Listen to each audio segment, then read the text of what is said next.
We live in a fast-paced and hectic world where it's easy to feel overwhelmed, stressed, and out of control. How do you manage all the competing pressures without losing sense of yourself?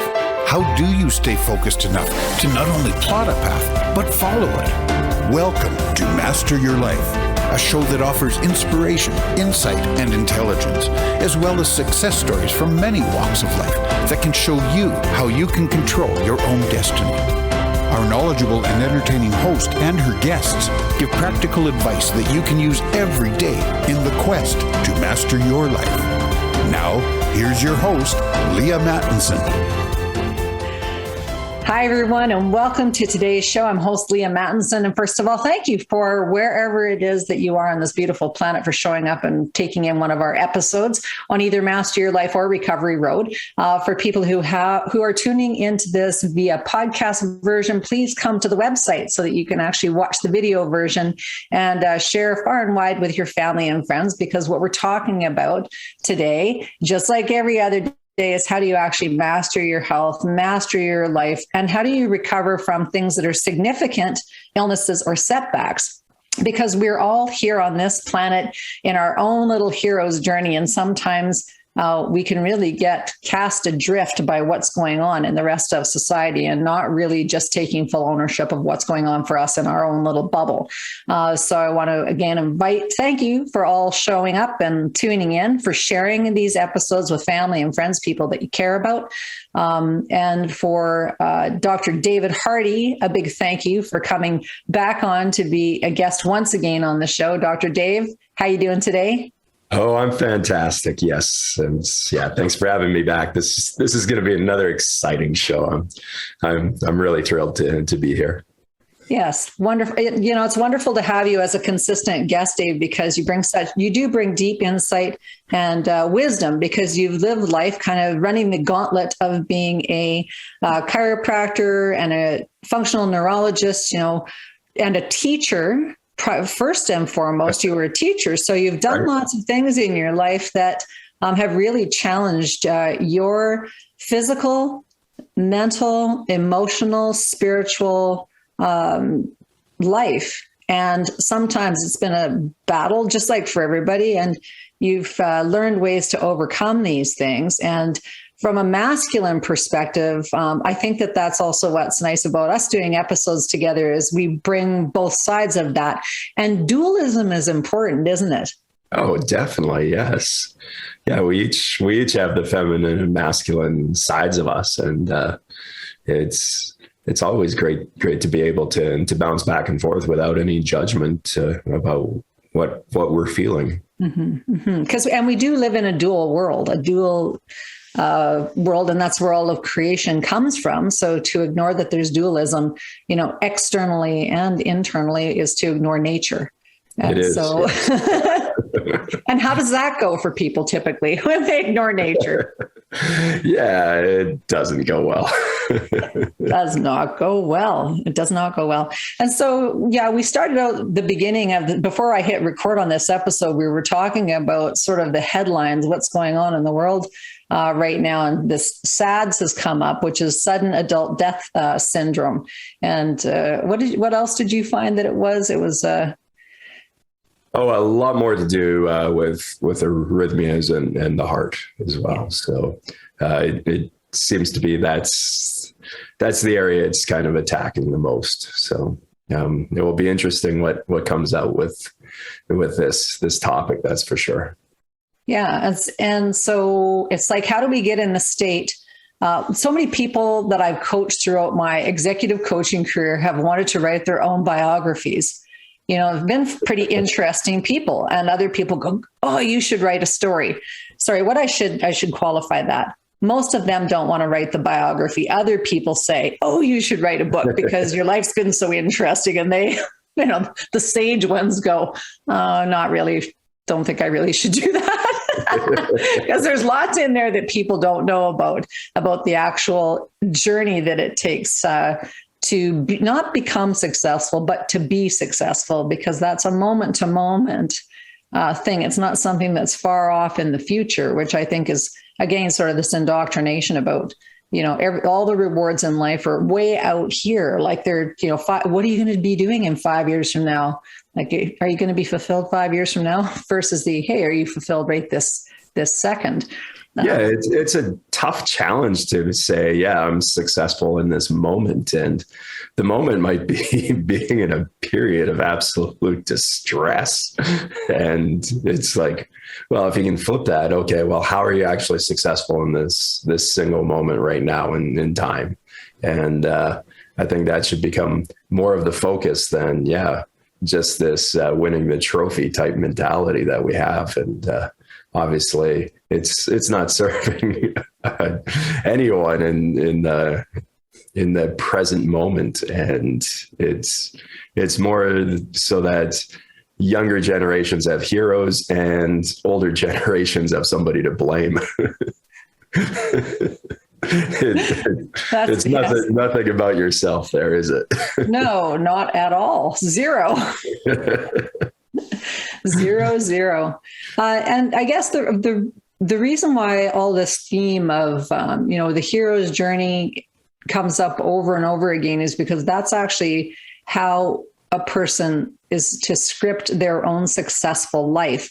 But we've got so tied up in what the gurus are doing or every external voice to us that we almost completely have drowned out the voice of our own internal wisdom, and much to our actual survival, even.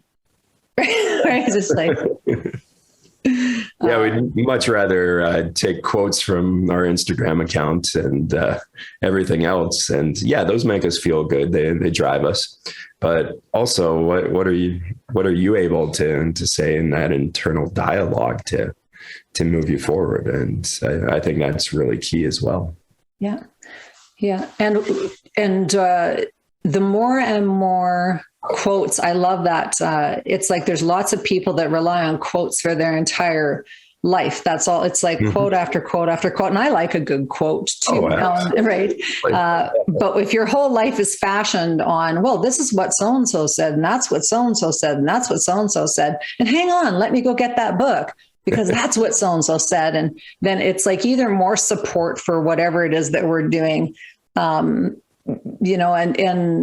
in our life. But are they inspirational, motivational, or are they actually activating something within our own sentient self that is making us take different action? Right. Yeah. Those are the other great thing to note is that quotes, we usually always quote the successful person. And you've got to realize that those were people. And just because it's written down doesn't necessarily mean that person wasn't without flaws. And we always kind of put people up on this huge, giant pedestal, and we constantly kind of attack our own inner dialogue as well. So I think it's important to remember that just because something's written down and is like concrete, written in stone, that you also have to realize that was an actual person. And there's such a difference between different forms of media. Like print has always kind of been that more dogmatic form, that if it's written down, it's written in stone. And then, of course, interviews and talking to somebody always brings out more of that humanistic aspect of things too, that there's flaws in that, that you've got to do a little bit more of your own thinking as well. And I think that's kind of a very important thing to note with all of this as well, is that, you can use those short little snippets and really dig into that powerful message. But you also have to realize that not everything written down is truth. And I think in a world where we're in kind of a little more chaos and searching for certainty, that we also have to remember that part of that certainty is our own thoughts and our interpretations. And we need to follow those a little bit better and listen to our gut a little bit more as well. Mm-hmm, mm-hmm. It's all marketing. Absolutely. Yep. It's like, and so I love that you point out that the person who wrote down the quote is not necessarily perfect, that they are not this perfect, thing. And they've had these good ideas maybe along the way, but that doesn't mean that A, they were true, and B, that they weren't fighting with things, because to the point of the beginning of the conversation is that we're dualistic, so internal within ourselves, we have both good and evil, Oh yeah. Yes. And that's a constant. So when people go, oh, it's like, I'm all good, or, oh, well, maybe there are people that are, no, I won't go down that rabbit hole, but there's, within the normal average, mankind, womankind, we have dualism. And so just the acknowledgement of that, first of all, to go, I have things about me that are really awesome. And then things that I go, that's pretty dark. Right, yeah. That's pretty dark. And then how do I deal with those things? But I think what's happening to a lot of people is that they've become so closed-hearted that they can't actually even hear, because they can't dialogue about anything, because if you tell anybody anything, then there's something wrong with you. That's, one thing. Any fresh idea or thing that comes about as a result of a conversation, and maybe there isn't anything, such as a fresh idea. They're all recycled ideas that the thoughts keep flowing through, in these patterns and rhythms and archetypes. But it's still important for us to keep investigating those things in dyads with one another, because that's where the new creative stuff comes from, and the recognition of the things that we are trying to change in our own lives. Right. Yeah. And it's new combinations of this as well. And it's new insights to different people, which is really exciting when you think about it. When somebody grabs onto a new pattern, even if it isn't an original thought, who cares? It feels like it, and it feels great. So would you share with people, because this is like an activation thing. Mm-hmm. You coach little guys, little people, rugby, under 13. Yeah. And so there's the difference between thought and then the activation in the body. So you've got some people that are really into it and that are learning quickly, and you've got some people that are maybe resistant. Can you just talk a little bit about that? Because that's a hero's journey too. Oh, absolutely. Yes. It's a moment of discovery for these kids, and a lot of it's around contact. It's their first opportunity to be in controlled contact situations, and instead of just kind of little roughhousing. And quite often those the controlled contact can be healthy for them, because they're starting to discover their own body and what they're capable of. They discover that, you're gonna get hurt a little bit, but you're not injured, and that you kind of have to fight through that hurt. And then, of course, there's a lot of kids that are more anxious about the contact, because they just haven't been in those situations. Mm-hmm. So they're learning to kind of fight through that fear that they develop, and it's really interesting watching these kids grow, because they'll go through phases where they'll be really good at a contact situation and make a really good form controlled tackle and go to the ground. And then other times, just the angle or the speed of it, they're very anxious and turn to playing tag instead of tackle. And then they also go through these phases where they develop and they really know that they're capable of more, and that it is a safe situation, that they're not going to get injured, but they may get hurt, and they have to learn to deal with those little aches and pains and knocks as they come along. So it's really interesting watching these little guys develop, and once again, you're teaching them to do it in more of a controlled contact situation, and versus in some sports where it becomes this chaotic collisions that are uncontrolled. And I think those are the worst ones injury wise that happens. And the more skill you can develop younger, and the more confidence younger, then the better equipped they are to handle contact and non-contact sports, because collisions happen in non-contact as well. So, sure do.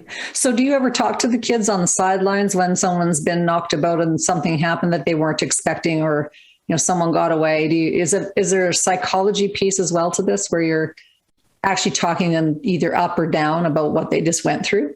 Oh, absolutely. Yeah. Yeah. Constantly. And it's to keeping it lighthearted, because these are kids. They're out there to have a good time and enjoy it. And I always go back to when I first started teaching at the behavioral school I was at. So I had coded middle school boys predominantly, and the counselor comes in and she's like, all right, there's only two things you need to know to be good at these. There's only two things that kids need. And she's like, love and boundaries. Oh, and I'm like, that just summed it up perfectly there.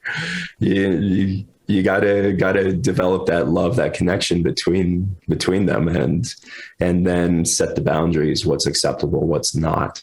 And you can't go light on either of them, but you definitely need to have way more love and connections before you can develop boundaries. And it seems that in today's world, we're all about telling other people about our boundaries and not accepting the connection part of it as well. So this is, once again, kind of just fun and enlightening. It's very complex though. It's fun and light, but it's also very complex. And I love the love and boundaries. When people go, love is such a loaded word, right? Even for little ones, it's like, well, what does that actually even mean? And one of the things you can notice with little ones for sure, and adults too, hot tip, adults too, is when you're moving your body and you've even moved your posture and your shoulders are back, you inhale differently. And so inhalation actually activates, lung energy, and then you become enlightened or inspired.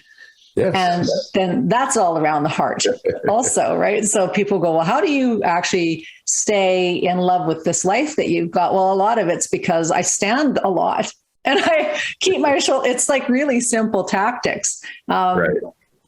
And so actually, this discussion's come up before, especially the older I get, because contact sports were a big part of my earlier life. Yes. And I still really miss that feeling of good contact situations, and not just that, of basically how good your body actually feels when you're able to condition it to take contact and take hits. Yeah. And it's kind of a geeky thing with neurology, is that you figure out the mechanisms of it. And one of them is, well, there's this reaction when you move, the muscles stretch and they feel that initial impact, and then they react.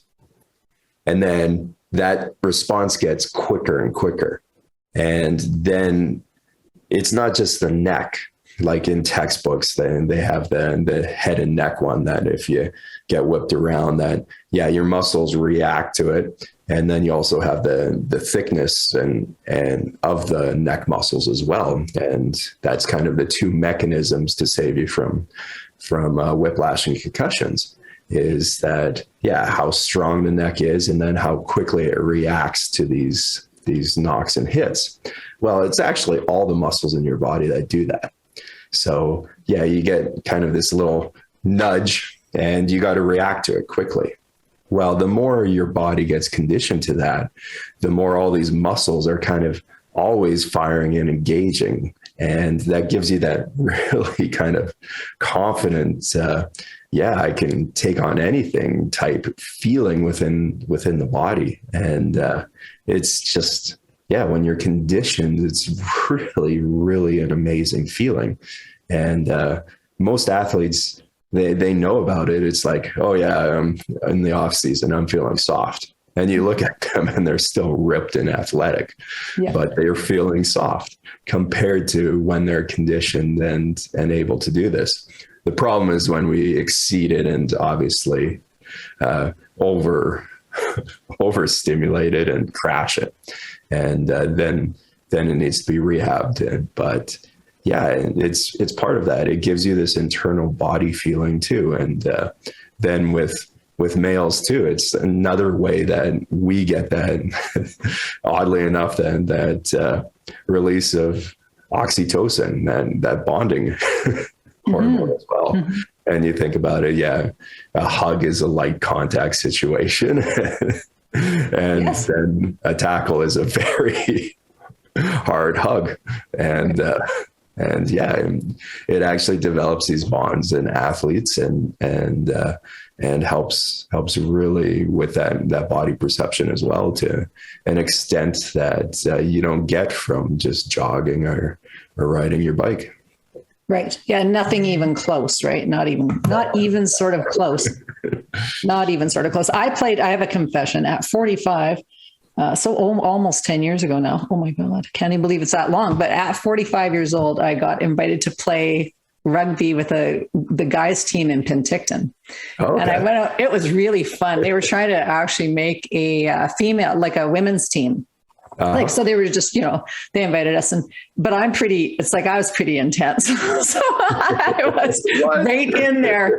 So my trainer at the gym said to me, hey, Leah, do you have like dental insurance? I'm like, why? He goes, because you could lose your teeth because you're right in there. I'm like, oh yeah. Okay. So I better not do that because that's not probably a good choice, but that's where sanity, kind of comes in. It's like, oh yeah, exactly. You're learning these things. So for high level athletes, that's one thing, but for people who are not, who've had, because I think now we see this, and many people can relate, that just the serious health challenges from a very young age, that where lots of people have not felt at all like they have, that enlightenment, or the body confidence. And in fact, I would say it's on a big backslide the other direction, for a variety of reasons, right? So the constant bad food, I'll say it, the single parent families, I'm going to just go right in there, single parent families that, have allowed children to become really soft marshmallows, which is just like mini me versions of themselves. But it's been very intentional that this has happened, that our intelligence and our hearts have been hijacked. So it's up to you, though, as your biographer of your own life, to actually go, am I okay with continuing to be a marshmallow? And because that's, if you look around at the culture of what we've created in Western civilization, that's what people have turned into. There's not very many people that are actually in great shape. And when you see them, it's like, instead of there being fat shaming, it's the opposite now. It's like, oh, look at that guy. Look at all his muscles. Like, yuck. I'm like, are you kidding me? Do you have any idea how much effort that took to do that? And actually, because that person will be, for the most part, pretty, if they haven't gone over to any sort of dark side stuff, any steroid use or whatever, if they're a natural athlete, then they will be humming along in their life. And they're usually a joy and a pleasure to be around because they're lit. Like they're lit on the natural energy that our body creates, so that whole chi. And it's not just withheld for that person who is clean. It's like we can actually activate that stuff in ourselves just like that, really quickly, even amidst a body that's full of problems. And so that's where functional neurology comes in as well, is that and the biggest thing with functional neurology is that in order to make a change to the nervous system, it needs to have the right stimulation at the right intensity, frequency, duration to make a change without exceeding. And this is alchemy. Scandal. Yeah. And that's the hard part to explain to people, is that, you're just doing little doses of stimulation to fire up the system and to get it to start to work. And you take somebody who's had a concussion or who's had like a horrible infection and now is bedridden almost, and they're very fragile. And you can't get them to do a whole bunch of squats or anything. They can barely get out of bed if once a day. That's too much for them. So you do passive exercises where you're moving the joints so it's less stimulation for them. And then you build it up. Well, the same thing if we're deconditioned is that you need to do it at a lower intensity more often throughout the day to fire up the system, to get it to start to work and to heal. And I think that's lost in today's exercise mentality is that same as we were talking about with the quotes is that we have these sports heroes, we have these pro athletes. And if you're not a pro, then you feel silly and you don't want to do it. And well, same with music. Like how many people say I'm a horrible singer, and then you're shy to do it. Well, yeah, do it in the shower or the car, like or on a podcast. Go for it, Dr. Dave. I know you want to. Oh, right. Look, I think he's blushing. So for those of you who haven't tuned in yet, come to the masteryourlife.ca website so you can see that. my mind is actually going to which song would I actually sing? Which chords? So that's funny.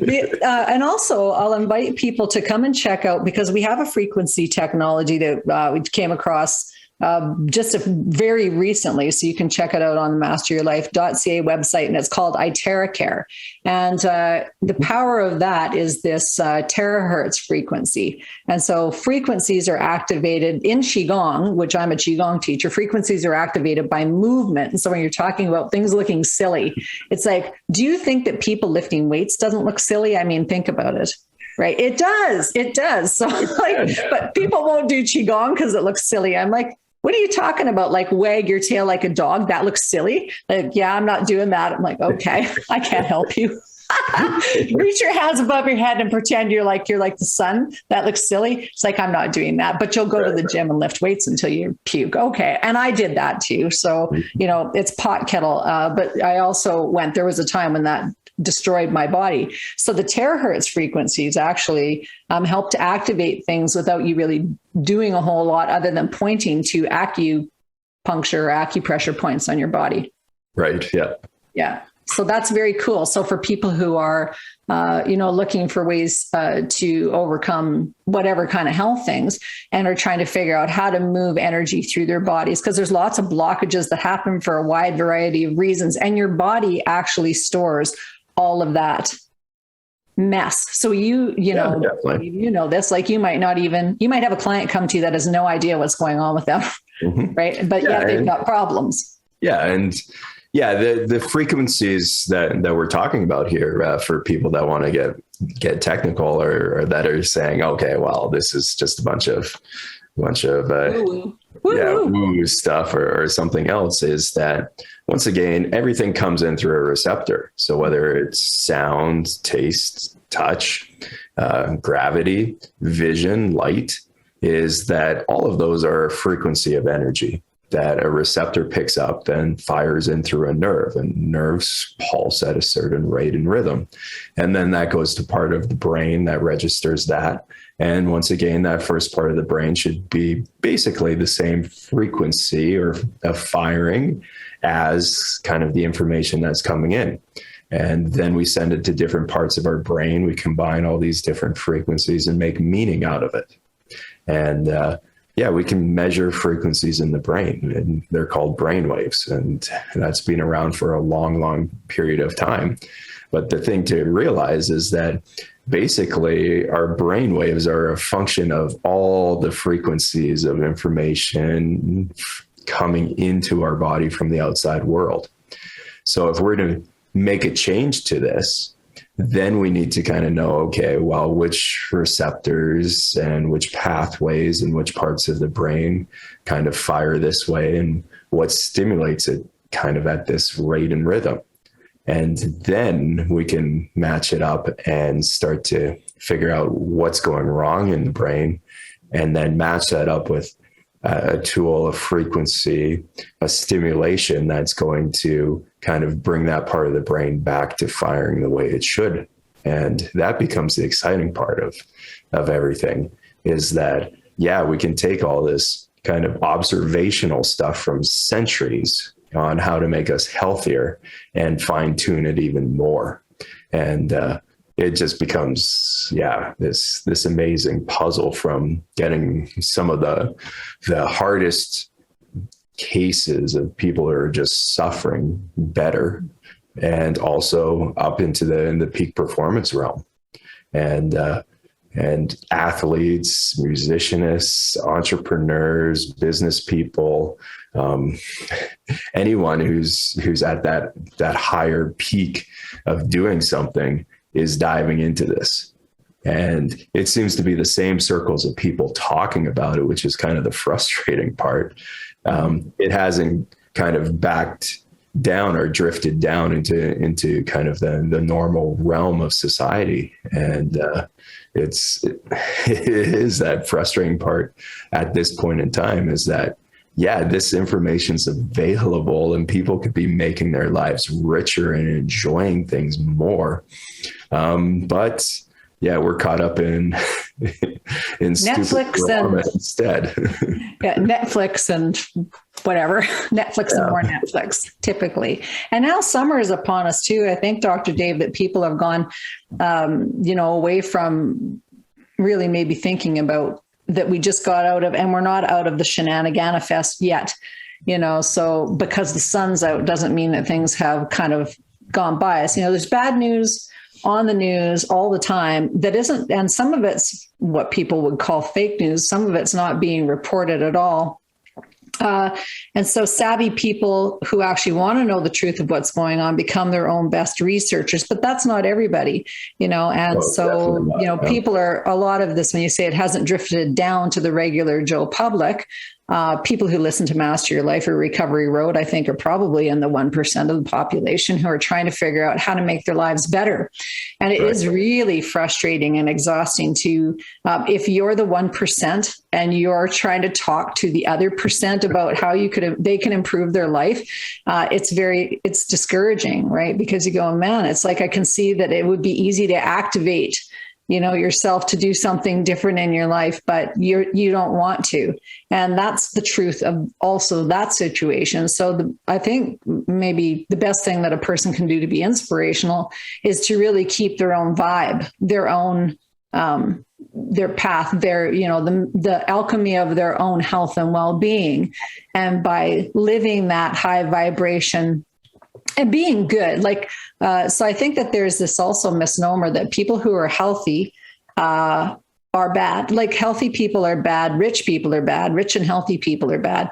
And I don't mean rich like, elitist rich. I just mean regular Joe that's done well in their life and that they're healthy, that they, for some reason, are not of good ilk. And I don't think that that's, right thinking either. But we've been poisoned against one another, to look to each other for wisdom. And what I love about the functional neurology and this terahertz business is it's not pill popping, so that whole, you're really trying to get a handle on what's going in your body, because your body is your body. It's not your Aunt Martha's body. It's not your dad's body. It's your body. And trying to figure out what's going on in it so you can alchemize the best possible physical, mental, spiritual being that you can possibly manifest. And that's not going to be the same path as anybody else's, because what's for you isn't necessarily for everybody else. So these en masse sort of trying to get the one solution for everything. And, it's typically been through, a variety of pills or surgeries, to replace this and replace that. Then, you don't access the inner wisdom to go, do I really need that? Or do you just kind of follow the path of everybody else and go, well, I must take this because everyone else is taking it. Right. Or that they don't realize that the small things throughout each day build up. And then they get this big diagnosis or this big problem, and they need to turn to an aggressive solution to it. But you can also start reversing a lot of it depending where you catch things. with these small things to once again build health instead of the things that are going to take away from health. And it really is this compound effect. And I always say that the way we develop is the way we'll perform later in life, and how we perform is also going to be the way we deteriorate later in life. So we need to get that large picture of our entire kind of lifespan and get back into the present moment of things we can do throughout the day to once again skew that. If you had $100 in your wallet and you're constantly losing dimes and nickels here, at first it doesn't seem like much, and then later you're out of money type thing. Well, the same happens with your health, and that's why there's financial wealth, and then there's also physical, emotional wealth as well. And we're just kind of looking at it with the wrong lenses and perspective. And of course, we're always going to bounce in and out of this to some extent, and we're not going to be perfect with it. But once again, it's kind of that large picture of, okay, well, this actually brings me enjoyment and makes me feel good, and it's sustainable. It's going to make me feel better later on. It's not that instant gratification of having that chocolate bar or bag of chips. And then if we're doing that way too often, it's going to add up as well and get out of control eventually. And we're going to need these shocking moments to get us out of that mess and to get our mindset back. And then the thing is, we're all aware of this now. Let's just bring that awareness up so it motivates us to, once again, to live a healthier lifestyle that makes us feel good and we benefit from. Right. Yeah. I remember, I was just thinking back to when I was 22, 23, and I was the counselor for the school division in Provost and Alberta, Canada. And my friend and I, who were counselors at that time, I don't know if I smoked. I can't remember if I smoked, but we definitely, we just drank Diet Pop like crazy, because it was like the thing to have, right? Oh, Diet Pop, you can drink all the Diet Pop in the world.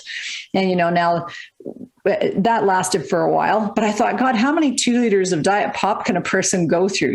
Even that I went, how can we drink this much pop? It was crazy, because I, again, was raised on a farm where we didn't drink pop. We didn't have that kind of stuff around. So it was very new. The first kind of launching of these diet drinks was about that time. And as more information comes out, we know that the diet drinks aren't good.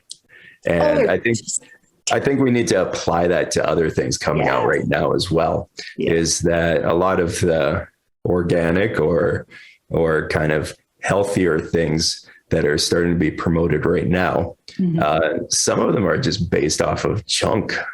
And just because you have one healthy ingredient amongst all this other stuff that is just not good for you. I take the example of like gummies. I'm like, you have vitamin gummies. I'm like, okay, you put a little bit of a good material inside a piece of sugar. Yeah. Like, don't do that. Right. It's not good for you. And there's so much coming out on that. I think the whole plant-based movement is really in danger of becoming the new diet soda, because everybody thinks, oh, plants healthy. Well, not all plants are, and the way kind of they're processed and some things that they're putting in with it, they might not be a good healthy alternative to things. Right. And you really need to start looking at a lot of these products coming out that are, have this healthy claim to it, but if you dive a little deeper, they're junk products. And that's not to say that I'm against plant-based foods or anything. I'm like, no, I'm against the foods that are being masqueraded as healthy that are junk. And the diet soda craze of the past, and now we know it's not good for us. I see that that same lesson going to be taught in the future here with other things. So just be aware of it. And once again, do a little work in looking into this. Do you have a favorite product? Can you actually say what one thing is for people to look out for? Or is that not okay to actually talk about? No, I wouldn't say I've got just one. Like there's so many out there. I go into basically how, well, I respond really well to a keto diet when I'm on it. And I go into basically how a lot of keto products are, once again, these junk products that they've taken something that's high calorie and that's going to tip you into burning carbs instead of fats. And they've just put it into a smaller package. Yes. And this is such great points. When I started, my neurologist said to me, because I have a neurologist, we have a family neurologist because of the Huntington's disease in the family. So for those of you who don't know that, so the family neurologist, has said things about not really what to eat. They're not allowed to tell you they're not really allowed to coach you at all. But the fellow who I went to, this Dr. Michael Hayden from Vancouver, who I got my original diagnosis from, he said, stay away from aspartame. And and so I thought, well, if you're telling me to stay away from aspartame, why wouldn't you tell everyone? But then I just realized, the people, it's like they're taking a risk of losing their license, giving any coaching to anybody, so you're going to get vilified and dinged. Now that's 14 years ago. So hopefully this doesn't get him into trouble. But then you start looking for the stuff in everything. But a pure keto diet was the thing when I was doing my own research. That was the only thing that I could find that would actually fully help neurologically, and had the best thing that I could see from a scientific perspective. And was it tough to be on it? Well, I was already in sort of decent shape because I'd had a big weight loss when I was 30 of about 100 pounds, and just kind of clued in at that point, right, of going, all right, like all this stuff that I'm eating, that it doesn't love me back. I love it, but it doesn't love me back. Like, what? But it was the learning of all the crap that's in things. Yeah. And, but the keto thing, I couldn't believe the number of people that were eating chocolate on that. And I was like, what? Like, I never saw that in my original keto diet. I never saw chocolate on the list of things anywhere. So it was a surprise to me. It's not like that bitter Mexican mole dish. It's chocolate that's loaded with sugar. Right. Yeah. And there's just cases after cases of it now, because the people trying to sell things are realizing that a lot of these health things are now becoming a little more popular. Right. Superfoods. There's one I love. Yeah. It's another title put to something that we already knew we should eat. Right. Or avoid, like some of the stuff that they're calling superfoods. I go, like, take a better look into that before you actually just go buy your next whatever big bunch of stuff. Yeah. Yes. Yeah. And so much of it is individually based too. There's different chemicals in different plants that are naturally made by the plant to protect itself. And some people are going to react to those and some people aren't. So for some people, it's a very limited source of plants that they can eat. And then there's, of course, the whole cooking thing on top of it. And it does become this big puzzle. And I know some people get overwhelmed by it, but keep it simple. Just eat real foods. Yeah. And if you don't feel good after you eat it, it's not for you. Right? And that's people go, well, how do I actually build my own plan or listen to my own internal voice? If it makes you feel like crap, stay away from it. Right. Yeah. So, and even anthropologically. And the other thing to add to that is if you're addicted to it, it's probably there's probably a reason behind that as well. So Yeah, I go into like the sugar addictions with that too. Yeah, you feel good, but you're addicted to it. So you need to back it down a bit more. So if it makes you feel bad or if it makes you feel way too good, sometimes, you got to be a little more in the middle. Right. So I got to give up steak. Not doing it, Dr. Dave. Anthropologically speaking, we also are engineered from different regions in the world. Our history shows that everyone actually has kind of diversity within their group of what they actually tolerate and don't tolerate, and why we tolerate and don't tolerate things. Because for some people, if they don't eat grain, they would have starved. Or if they didn't drink milk, they would have starved, or things were, and so we're engineered to actually be able to not only consume those things, but for them to be good for us. And so when you've got a whole bunch of people saying, well, don't drink milk or don't eat this or whatever, I'm going, like, some people have no response at all to dairy. They feel good eating it. So it's like painting everything with the same kind of the black X of don't have that. You've really got to get sentient about what enlightens you. Going back to the beginning of our conversation, enlightenment happens in your physical body. It's not this astral projection that you're over here being enlightened and, oh, I had this thing. It's like happens in the moment of, when you've taken something in, even conversation, right? Of who you're hanging out with. Like, is that enlightening you? Right. Yeah. Or no? So much of it is about finding a flow. And when you start to find a little bit of a flow, build on it.